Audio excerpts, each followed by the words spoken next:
Bonjour à tous, on se retrouve aujourd'hui pour le JT des sports. C'est parti! Bonjour à tous, nous allons commencer ce JT des sports par la page football. Le buteur néerlandais Klaas-Jan Huntelaar raccrochera les crampons en fin de saison. L'homme aux 360 buts a senti que son corps lui dit stop. Il a annoncé la nouvelle hier lors d'une interview à la fin de la rencontre qui opposait son club de l'Ajax au club de Pek Zwolle. L'autre attaquant de l'Ajax, Quincy Promes, a lui été arrêté pour soupçon d'agression à l'arme blanche. Le joueur hollandais aurait entraîné des blessures graves à un membre de sa famille lors d'une dispute avec ce dernier. Le joueur ajaxide sera incarcéré au moins jusque lundi.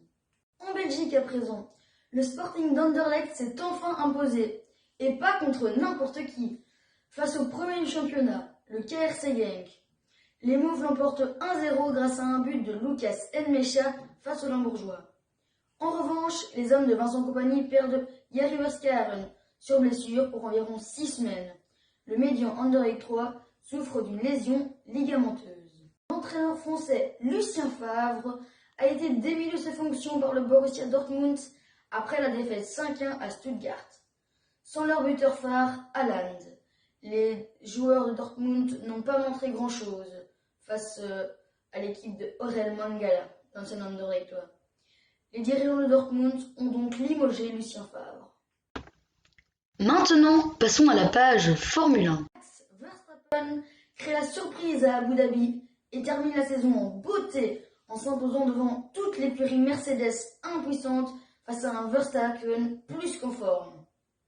Coup de tonnerre par contre chez Ferrari, qui perd Louis Camilleri, qui démissionne de son rôle de patron de l'écurie italienne. Il se demande si l'équipe va résister à son départ de fin de saison. Affaire à suivre. Maintenant, passons à la dernière page de ce JT, la page cyclisme. Mathieu Van Der Poel a remporté le cross de l'Escaut lors de son retour en cyclocross. Mais aujourd'hui, il s'est fait battre par Tom Pidcock, le jeune anglais de la formation Trinity, qui a dominé le Super Prestige et qui va s'imposer devant le grand Van Der Poel et devant Toon Aerts. Oliver Naesen a été faire une petite sortie en Espagne avec le jeune et talentueux coureur belge Remco Evenepoel.